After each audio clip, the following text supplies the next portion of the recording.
Doctor Babasaheb Ambedkar గారి పైన కొంతమంది గుడ్డి వ్యతిరేకతన, విమర్శన లేక ఏమంటారో వాళ్ళకే తెలియాలి. బాబాసాహెబ్ అంబేద్కర్ అంటే బ్రిటిష్ ఏజెంటు అని అంటారు.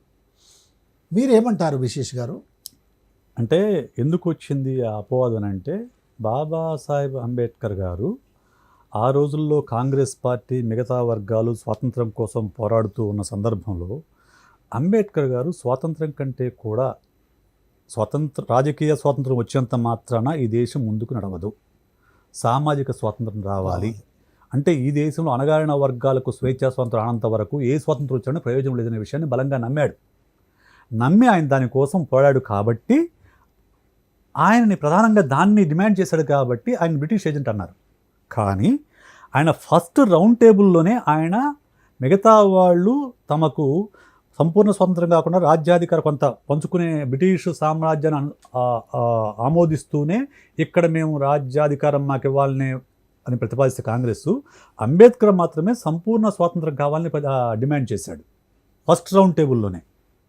ఆయన చాలా స్పష్టంగా ఉన్నాడు, చాలా స్పష్టంగా సంపూర్ణ రాజకీయ అధికారం ద్వారా మాత్రమే, సంపూర్ణ స్వాతంత్రం ద్వారా మాత్రమే ఈ దేశం ముందుకు నడుస్తుంది అన్నాడు. అయితే అందులో దళితుల భాగస్వాములు కావాలన్నాడు.